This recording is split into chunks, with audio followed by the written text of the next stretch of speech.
A to the K. To the K. To the K. Hello, one and all. Welcome to the A to the K wrestling show, where we've got some news. We've got some news. I mean, obviously, it is the Ringside Report, and we do talk news, but we've got news about us. We've got news. Us news. And I'm not talking about Devon, who's all over the news. We know that news. We don't report on our own news. What's the point?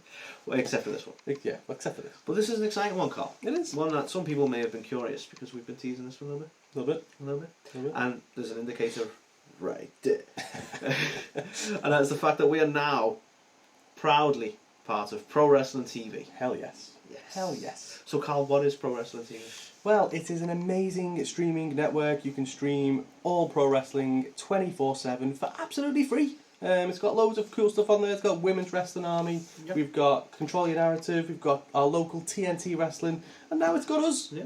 Exactly. Us. What more can you want? Exactly. You just can't get more. I mean, alongside us, there's loads of other exciting like talk shows and the like as well. Mm-hmm. There's tons of good content. Surprisingly, well, not surprisingly, but off-air chops didn't expect to see on there. But you know, you got people like that on there. Exactly. So, just a fantastic new service and heaven for any pro wrestling fan. Pro wrestling heaven. Yes. I've got the app. Have you got the app? If you haven't, get it, because then you can watch us on there as well. So yeah, that was our news. That was our news. Coming up tonight on the Ringside Report.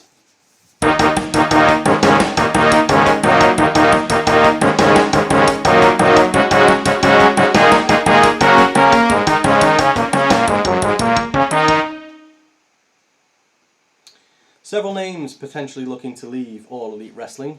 Oh, good news, what is that? Okay. Roman Reigns sends a message to the WWE locker room.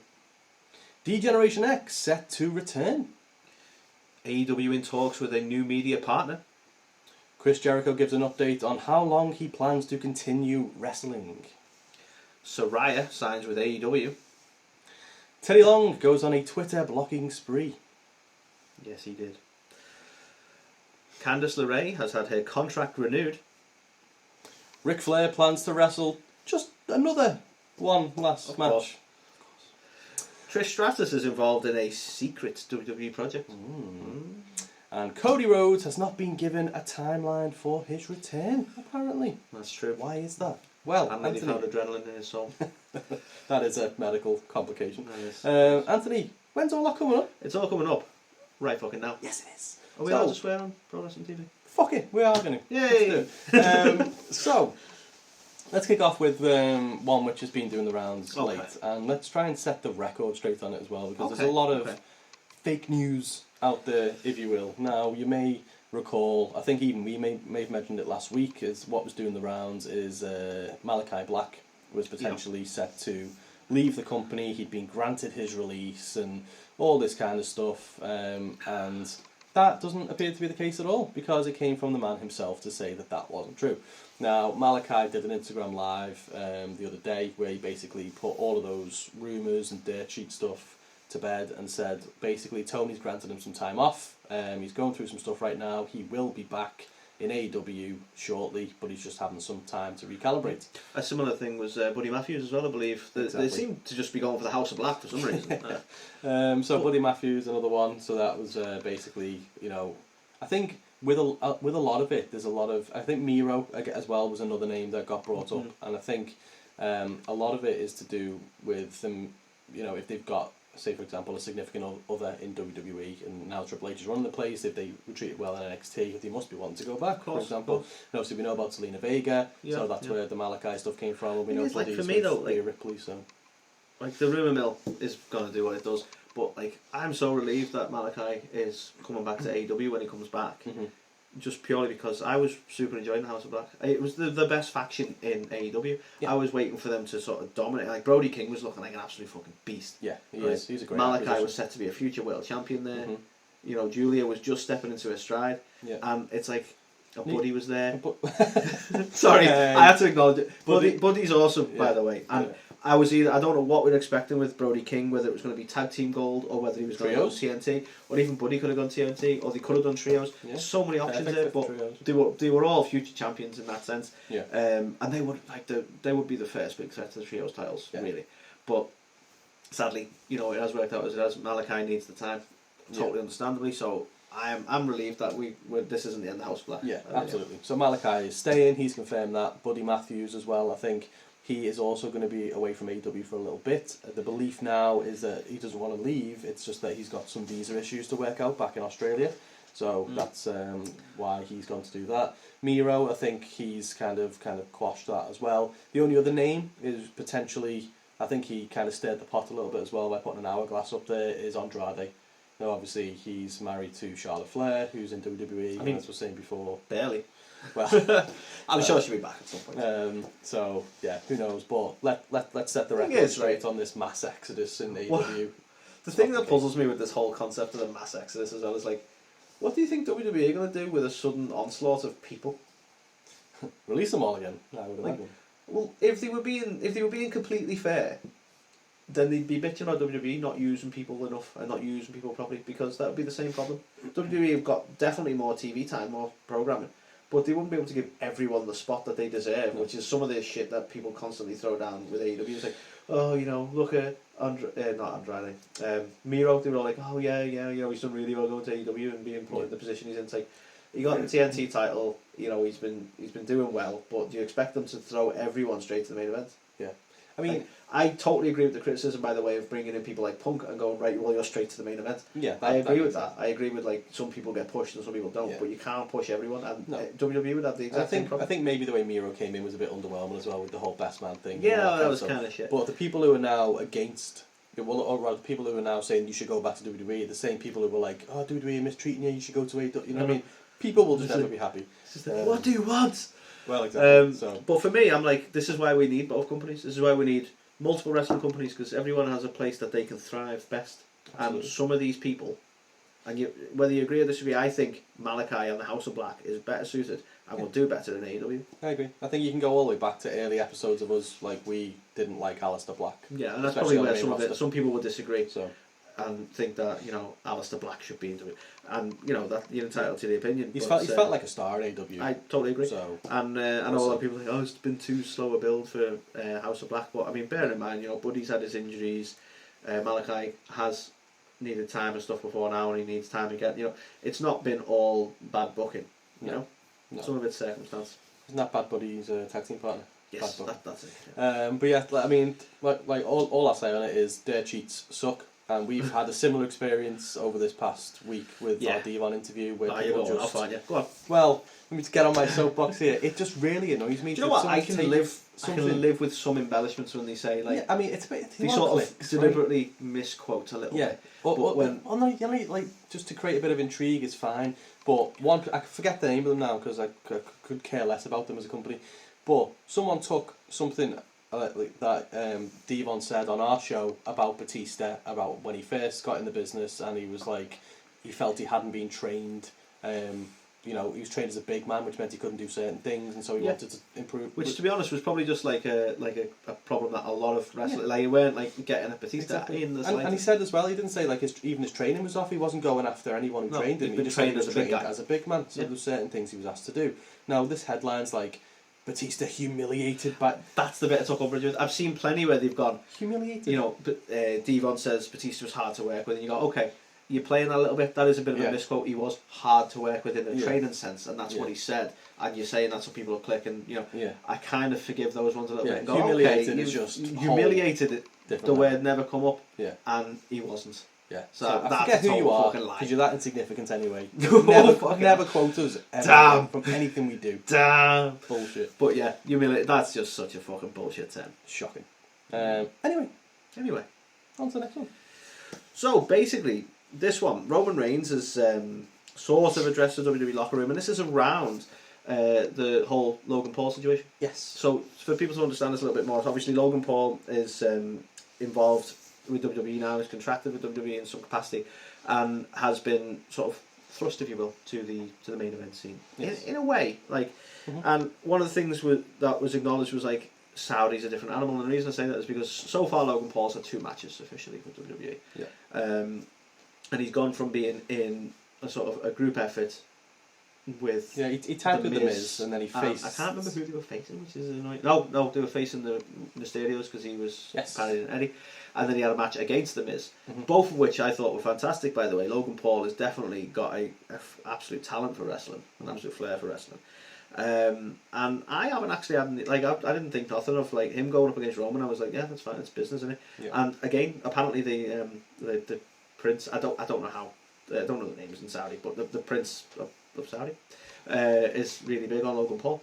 So for WWE from a booking standpoint, you're going, we're doing a show in Saudi. Roman Reigns is the biggest thing we've got in our company, and Logan Paul is just a big deal anyway. Yeah. The match is there, it makes sense. Does make sense. Like, I have more issue with Goldberg being in matches in Saudi, to be honest with you, and then winning the title, and then, Anyway. So I'm like, fair enough, but apparently some people have had some sort of issue with him being sort of put into that position so soon. And the message that Roman, and the sort of titular part of this article here, is that he says that basically other wrestlers need to be so good that nobody can take your spot.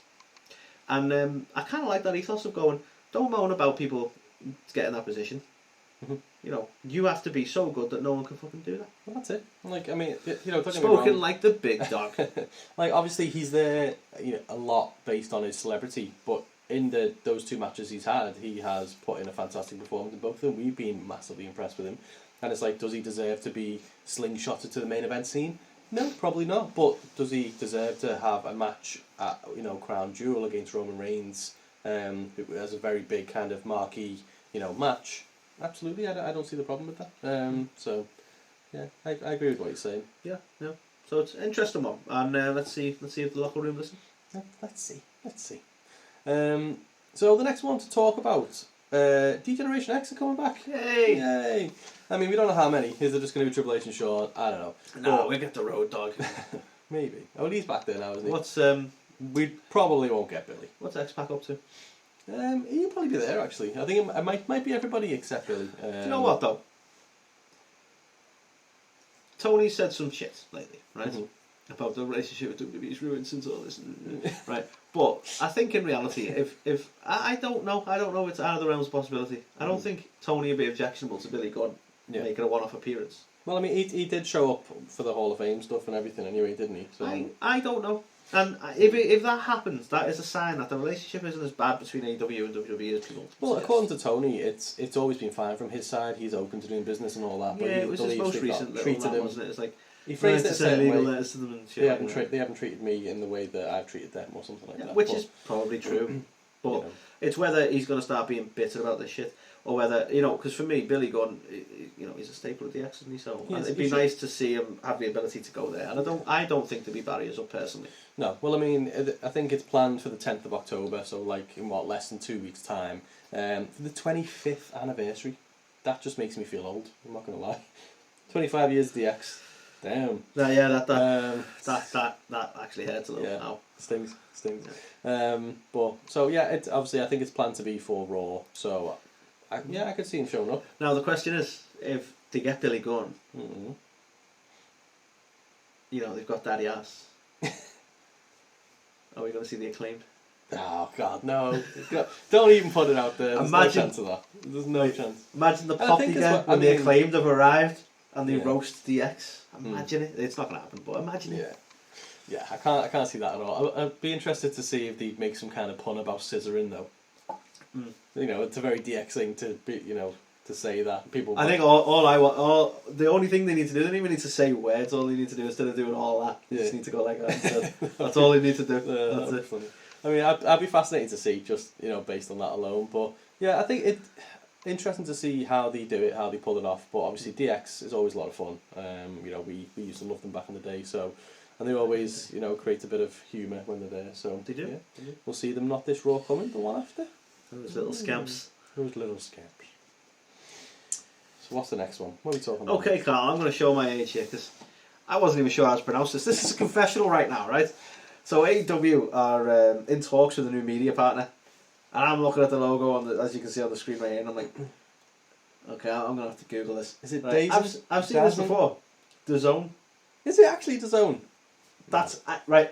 I could be wrong. Anyone feel free to tell me if I'm wrong. Right? I had to Google it. I actually Googled this to find out how I should pronounce it so I don't look like a tit on air. Okay. And I'm like, you know, I'm just going to admit to this, right? I had to Google it because I've seen this logo many a time, right? And I'm like, okay, it's some sort of thing. And I'm like, I'm not going to come on here and go, oh yeah, they're in talks with DAZN, right?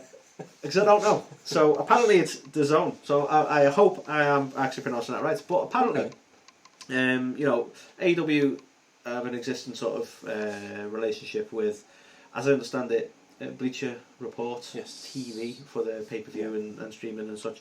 And I think that is probably what's going to be affected here with DAZN. And this is going to be allowing them sort of to branch out more worldwide, especially probably better for us in the UK as well. At the minute we got ITV 6 weeks behind. No shade to ITV, but why you can't put it on live at the fucking time? There is shade. Makes absolutely no sense. Heavily edited anyway, as well. Heavily edited. But just like some people, like we used to do it as kids, right? We watched Raw at like 1 in the morning. I'm totally fine with doing that. Was it 11, 1? I don't know. I was like 1, right? Yeah. So put it on live at the time. It's on ITV4 for fuck's sake. Who's watching ITV4 at 1 in the morning? Exactly. There's definitely there's room to put it live. Anyway, let's go on slightly back. So this is probably going to be more in impact to the sort of app and on-demand stuff. Yes. So I don't think this is going to affect the relationship in terms of TNT and where the TV element is brought in. But as we understand it, this is potential new partnership will change how you access the pay-per-view stuff and get access to it online.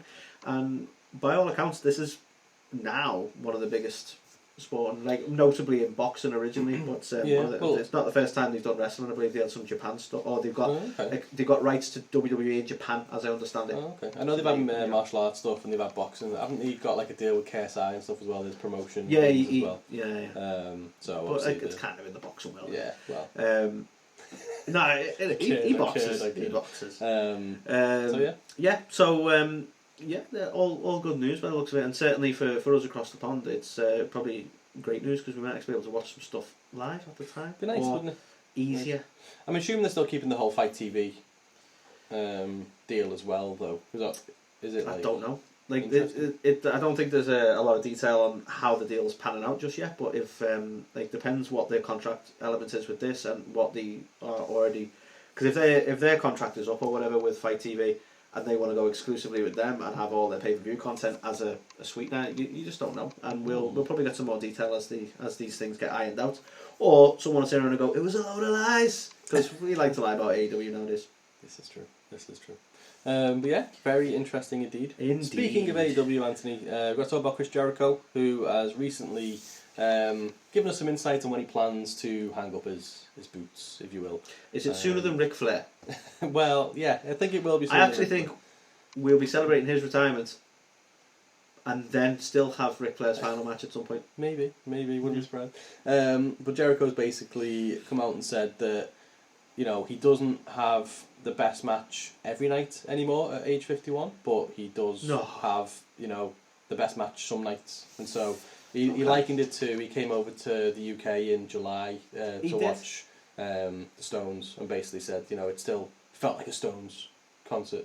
So, you know, if it ever gets to the point where it doesn't feel like a Chris Jericho match, then maybe you'll think about it, kind of thing. But it was an interesting comparison. But essentially, it sounds like, you know, he's saying that he's continuing to reinvent himself and he's changing up his style to the point he can continue to work, you know, well into his 50s. And he says he's not going to still be around when he's, you know, 70, 80 or anything like that. But he doesn't feel like he's going to be slowing down anytime soon. I felt like I was shopping it. Like around when 70 or 80. It did feel like my son.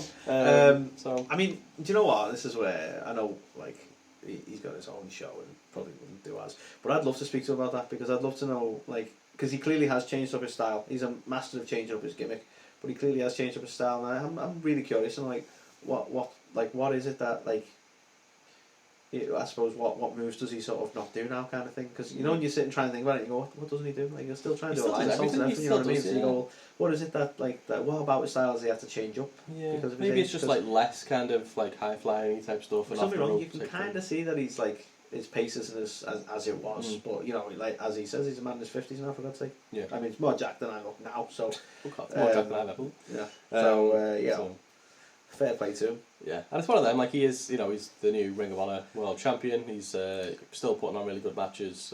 I know some people love to hate on Jericho, and apparently his wife's controversial in some way, although I don't follow American politics very strongly.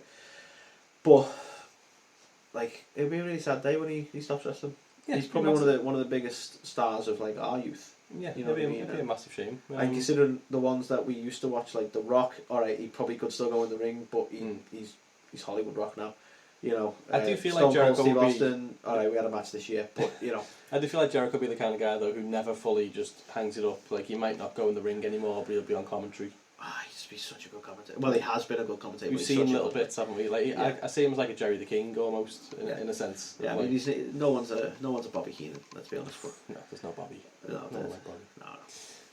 So yeah, so interesting. Jericho will be on our screens at least for the next few years. Okay, so this one seems like a bit of a given, guys. I know you're probably like, we know, but fucking hear me out, right? Well, we don't do This Week in Wrestling anymore, so we still have to talk about exactly. The stuff that so, as a lot of people will have known from last week, Saraya, Carl, or as she was formerly known in WWE, Paige, has rocked up at the end of Dynamite last week. Yes, she did. And by all accounts, is going to be on there again tonight. But one thing, and this is a quick one, we're just going to confirm. After that Dynamite match, Tony Khan has confirmed that she is signed with AEW. Yeah. And by all accounts, she is not signed with AEW in the sense of like she's going to be an on-screen personality. She's going to fucking wrestle. So that's awesome, right? Yeah. And again, people like to throw shit. Oh, you know, he's gone somewhere that'll let her wrestle, and you know, and it's like, okay, look, you just got to hold out hope that she knows it's safe for her to do so. You don't think she's going to put her own life at risk. I'm sure she was fine to wrestle. I'm sure they've cleared her to wrestle. And I can't believe so many people because I get it, like, it's not like they're wishing it upon her in a way, but you know, when they're all like, oh, it's it's not safe for her to do so, and he's going to let her wrestle, and she's going to hurt herself. Like, why are you like anticipating that kind of shit, man? It's it's not like they haven't got a medical team there and stuff like that. Exactly. Like, WWE are probably, I'm not saying they're overcautious by any means, but I don't blame them one little bit for being overcautious. There's a lot of stuff like where they've got ongoing lawsuits like about concussions and all this kind of that kind of stuff. I would be overcautious. Loads of stuff. So they need to be absolutely certain that they clear somebody and they feel there's absolutely zero risk. And with stuff like this, Saraya and AEW will not let her compete unless they feel she actually can. Yeah. So. And I'm going to trust that they've done everything that they should do and just enjoy the fact that she's back in the ring doing what she loves. Yeah. And obviously she's a local lass, in a sense. She might not want to say that she's a local lass because we're Scousers, and she might not want to. But she's a Brit, fellow Brit, so we're like, awesome. Great to see. Right, so... I was made up for it. I was massively shocked as well, to be fair. Like, I think... I mean, I don't know. Anyone who's an avid fan of the show, I may have said at one point in time, I can't see her in AEW. I'm not too sure, to be honest. She's right there. But there she is. So either I should have done that for all the camera. She's right there. Oh yeah, that's true. Yeah, breaking the fourth wall. Sorry. Yeah. Well, about this is a very high tech studio. There's nothing in front of us. What are you talking about? Because I was doing like that kind of still works. I was probably just going too low at the time. I was like pointing at the monitor. Yeah. See that? Stroking Anyway, but yeah, I made up for her. Indeed. I hope she does get to wrestle. And think of all the match like Thunder Rosa. That you can't move. I can't wait. You know what? I'm a fan of mirror matches, and I'm not saying experience-wise it's a mirror match or anything like that. But I feel like there's a bit of a mirror match there with Britt Baker. I want to see it. I feel like that seems to be what they're going for straight out of the gate. Yeah, I want to see it. I think this might be the conduit for Britt versus Jamie Hayter as well. I mean, I'd love to see Saraya versus Jamie Hayter as well. But you see, there's so many. But I actually think this whole tussle. I think ultimately we're going to head to Saraya versus Britt Baker, but I think at some point in that mix they're going to make it clear that Jamie Hayter isn't part of Team Britt, and therefore, well, they've kind of been very on the nose teasing that she is going to turn, and then it's like, no, it's not. Yeah, but it kind of feels. I know what you mean, but I feel like this is going to be the thing that turns. Yeah, like she's going to move from one Brit to the other. You know what I mean? Hey. I like it. Anyway, and even Toni Storm, I'd love to see that as well. But indeed, great news. Made up, she's back. Well, made up, she's in AEW, and hopefully she's back in the ring very soon. So the next one's a bit of an interesting one. Took Twitter by storm. I know, right? This become like a trend. Yeah, it was basically. For the record, we're not. Yeah, I don't know if you checked, but we're not blocked. We're not. So either that means that we're not big enough to be blocked. It can't be that, let's be honest. We're friends with Devon Dudley, we're big enough. We're on Pro Wrestling TV, obviously we're big enough. Or just the fact that he knows that, we're players, and he doesn't want to make us go one-on-one with The Undertaker. That's true, that is true.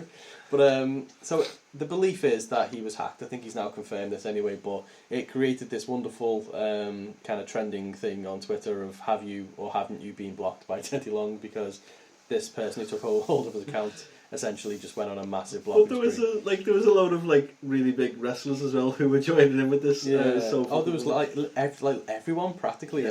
Because all the wrestlers were just giving their stance. Imagine getting hacking his Twitter and the only thing you do is block people. It's crazy. Yeah, that is crazy. Although I will, I know it's not part of the headlines, but just I think it's a moment just to acknowledge that his wife sadly passed away this week as well. I can't remember where he gave was it Wrestling Inc. or something? I think so. He popped up somewhere and basically did allude to that his account was hacked, and he had to break that news unfortunately. But he seemed positive and stuff. And he was like, God's got a plan and all this kind of stuff. So, although a quick acknowledgement to it, and just our thoughts are with him in that sense, because it's not an easy thing to go through. No, it sounds very recent and sudden as well. So, massive shame. So, obviously, a fun little bit on Twitter, but brought back down to reality by life, unfortunately. So, hope he's well. He has got a new T-shirt out on Pro Wrestling Tees. You got blocked, player. So handling it in your stride. I fucking love that. Make sure you get that. And you pick up one of ours. I kind of want one. I know, me too. He's got a few on there. To be fair, you should check them out. Yeah, I think there is one saying you're gonna go one-on-one with the Undertaker or something like that. Nice, brilliant. Or I'm gonna book you in a tag team match. All this. I love the humour. It's awesome. So buy his T-shirt. Get ours while you're there as well. Well, pick it up. So Carl, again, another one that might seem like a bit of a given. You just got to turn. Candice LeRae is back. Ooh. Now, we all saw her rock up on Raw, so we know she's back. However, a lot of people were like, well, in what way is she back? Because there was originally some talk, I didn't know this, right, but originally there was some talk that whilst the contract was up in July, that there may be a bit of an extension to that because of the time she was off with injury and the time she was off with pregnancy and stuff, that she kind of had a little bit more time on her contract to sort of work that out, if that makes sense. So a lot of people are like, oh, is she back or is she back? You know what I mean? Yeah. And by all accounts, she has signed a new contract with WWE, so it looks like her and Gargano are here to stay. And on the main roster as well, Carl. A lot of people are super hyped about the main roster stuff. A lot of people super big on Candice LeRae. Like, her return, and this is just probably me being out of touch, her return was like a big pop. It was a big deal. It was massive, wasn't it? Yeah. I know that she got quite over in NXT as part of the whole The Way storyline and stuff as well, but something I saw on Instagram I thought was quite touching is Beth Phoenix actually commented on this, like a personal heartfelt message to Candice, basically saying that when she was training for her in-ring return, Candice went out of her way to help her and train with her and all this kind of stuff, and that she said she's made up, that she's finally back and gets to do it on the main stage, and just said that what a lovely person she is and stuff. So are you rooting for Bliss versus LeRae, I imagine? I mean, it could be quite a mirror match, couldn't it? I'm a fan of them, but we'll see. I'm interested to see what this means for War Games and Survivor Series, because it sounds like they're building up. I feel like there's now more on the face side than there is on the heel side, because you've got Bayley, Dakota and Io, but on the face side you've got Bianca, you've got Alexa, you've got Asuka, you've got Candice. Do you think we're going to see like a pop return of maybe are we going to see Charlotte back? Maybe. Seems to be like maybe a big pop for a return of heel. Could it even be Sasha and Naomi at this point? I mean, that would be. Would they come back on the heel side? Don't know. So it's kind of a heel move, isn't it? Abandoning the titles and your company and fucking off and doing whatever you want for a few months. Maybe. But yeah, it feels like they're going for at least 4-on-4 or 5-on-5 at War Games. So I wonder who the. You didn't say War Games, right? War Games. So I wonder who the other participants may be. But yeah, well done to Candice. It's pretty cool that she's back in nice one, Candice. Roster. Well done, Candice. So the next one, and we'll keep this relatively brief, but basically Ric Flair has come out and said that he will never retire. So, which kind of ruined the point of the retirement match he just had. A little bit. But obviously, Ric Flair did just have Ric Flair's last match, and by all accounts, I didn't really watch all of it. I saw little bits here and there, but other people who were massively kind of into it and watched the whole thing did say that he didn't look in great shape, unfortunately. I mean, it's a relative opinion, isn't it? Like, great shape for a man his age trying to wrestle? Or well, yeah, there is that. Because I think he looked quite good for a man his age trying to wrestle. Yeah, I think it was more like apparently he may have passed out a few times and was like struggling to breathe at one point and stuff and things. Mate, like I do that sitting at my desk. Again. This is true. But yeah, he's talking about saying that he's got no plans to retire. And I think what's kind of spurring him on at the minute is with Ricky Steamboat kind of getting back in the ring and at his age and stuff. And Rick's basically said he's got nothing else to do, so he might as well continue to train. So I think he's alluding to that he wants to have that. It may be his final match with Ricky Steamboat. Two legends. Okay, look, it's going to be unfair, right? Other than the name, do you want to watch that match? I want to watch it more than facing Jeff Jarrett.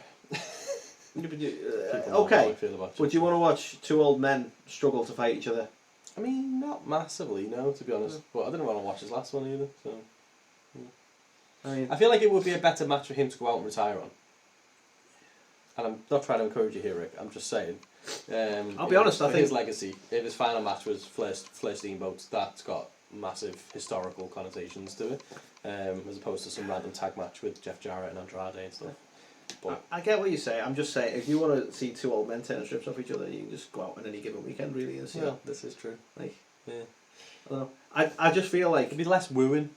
Yeah, though. I mean, that's true. Unless you go and watch it. Anyway, could be that. The issue I've got with it is like, you know, because you build it up and you go like, there's that historical relevance there, and you know, all joking aside, like you go, you know, that would be an ideal match. But at the same time, it's like, it's not going to be what you think it is it? No, I mean, no. All due respect to them, because they're still, again, in incredible shape for their age, they're both past it. Yeah. So, what are we expecting? It's not going to be a spectacle of a match. It'll almost, like, I'm trying to avoid sounding like I'm ageist here, but it kind of made me feel sad. Yeah. You know, you're just like, this is sad. This is not good. Yeah. That's how I feel like the match is going to go. It's one of those. I mean, I don't know. It's one of them. It's with anything, isn't it? It's never nice to see your heroes when they're kind of past it, essentially. But I don't know. People sometimes struggle to leave the business. I mean, we obviously one of the segments we've got coming up this week is we're going to the movies, aren't we? We are going back to the movies. Beyond the Mat. I say back to the movies. Sorry for our Pro Wrestling TV audience now, but this will be the first one we put up on there. We have a segment called At the Movies. At the Movies. Look, this time, hours of fun. Beyond the Mat, and obviously in there we saw Terry Funk, who retired several times.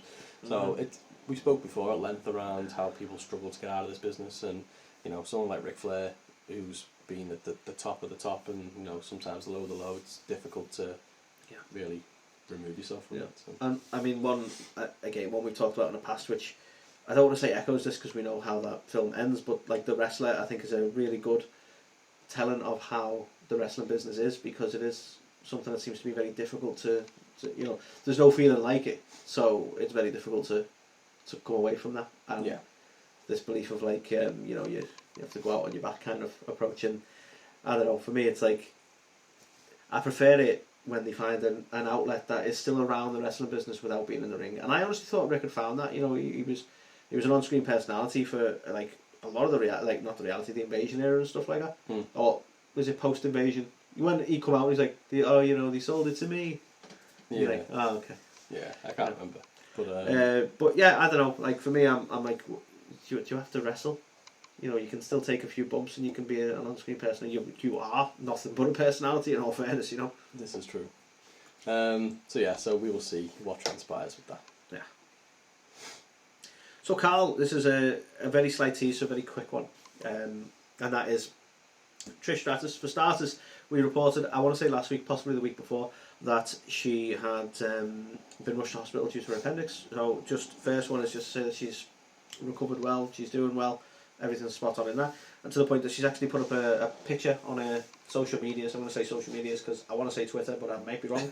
Social medias quite recently teasing a secret project with WWE. So there's not a lot of detail about this yet. The only clue we've got is she put up a little camera emoji in the teaser, which is leading people to suggest that this may be a bit of a sort of an on-camera project for the network, possibly. I know she posted something with Lita not too long ago. It was maybe them doing something together as well. So we don't know what it is yet, but she's with WWE doing something, so that's got to be good news. Interesting. Easy. I want to see it. Easy. I love Trish. Trish is the best. And the last one to talk about this week is Cody Rhodes has not been given a timeline for his return. Now, he basically said he believes that he knows when he is expecting to return, but the doctors won't tell him when he's expected to come back because they think that he's going to jump the gun on it a little bit, if you will. And try and come back earlier than that. So I think he's alluded to cryptically saying that he knows when he's going to come back, and I think that's the Royal Rumble, and saying that the fans probably know when he's going to come back as well. So yeah, I think it's safe to say he's going to be at WrestleMania if he can be. I think it's interesting to see how well his doctor knows him. Like, I'm not going to tell you 9 months because you'll try and do it in 5.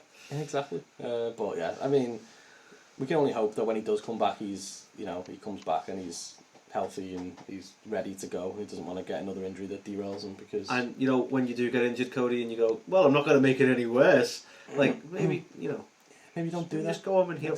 Yeah. So I've said a lot about Cody and he is like, nobody loves Cody more than Cody, I'll be honest. But that being said, super excited for him coming back. This story needed telling, and I'm gutted it got derailed. I want to see this story of him getting the title his dad never got. As much as he likes to regularly tell you who his dad is and why he's great and why everything's great and how much money he has, but not in a direct way like Tony Khan. He doesn't go, I've got loads of fucking money. He's like, look at all the expensive things I wear. Yes. Yeah. Says big words. He likes big words. So, yeah, there is that. But, yeah, interesting when we will see him back. And I think he'll be back for Mania, though. Probably the Rumble. And better than ever. So, yeah, Anthony, that was another episode of the Ringside Report. First one on Pro Wrestling TV. You're damn right it was. And obviously, we're also still on YouTube, so don't go away from there either. But you should definitely check us out on Pro Wrestling TV because you get to see some pretty cool other stuff that's going on there as well. We're on TV. Exactly. And, if you absolutely, have to listen to us, then you can do that as well. Obviously, we're available everywhere you get podcasts. I was totally abandoning the podcast concept. Don't forget, we're a TV show now. Get over it. And don't forget, we have a wonderful partnership. Oh, hang on, I'll show you the can. With Top Rope, where this week's Top Rope Tuesday. It is the Triple H, the Belgian Triple. The Belgian Triple. Now this one, right? I will be completely honest because I'm not going to, come in and go, well, we're in partnership with them, so I'm going to just say glorious things about. And this isn't like a negative, but what I will say is, if you're the type who prefer a milder beer, then maybe one of the other two that we've done, like maybe Papa Mango or maybe Stone Cold Cream Austin. This is one of the stronger ones that's in there. It's 9.5% volume. Yeah. And it's got a lovely taste, and I think you said it's like a kind of a fruity taste. Yeah, it's got a nice little fruity bit. I will acknowledge it's got a bit of strength to it. And if you're not like a fan of like a strong beer, then this might not be for you. But if you're a fan of a strong beer, this is a really nice one. To be fair, like we're both enjoying. We enjoy a good beer. Oh yeah. And we're both enjoying this one. This is very Triple H. I love the design of the can. For those who are, But as I say, this is definitely one of them where it is a taste for those who are beer lovers.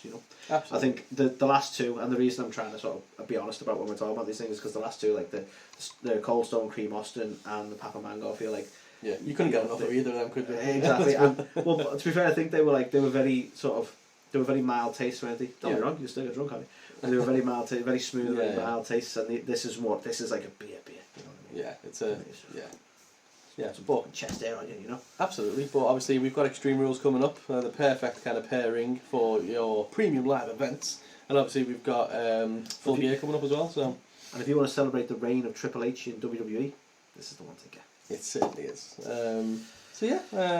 What else we got to plug? Pro Wrestling Tees, we mentioned that. Get that there. Top Rope. Great guys, and obviously, check it out on Pro Wrestling TV. It might be a little bit of Inception if you're already watching some Pro Wrestling TV, but if you're not, you can get the app from your app store. Well, it's available everywhere. It's available everywhere. But honestly, it's just awesome. It is awesome. Free content constantly. Indeed. And we will see you next time. On the next one.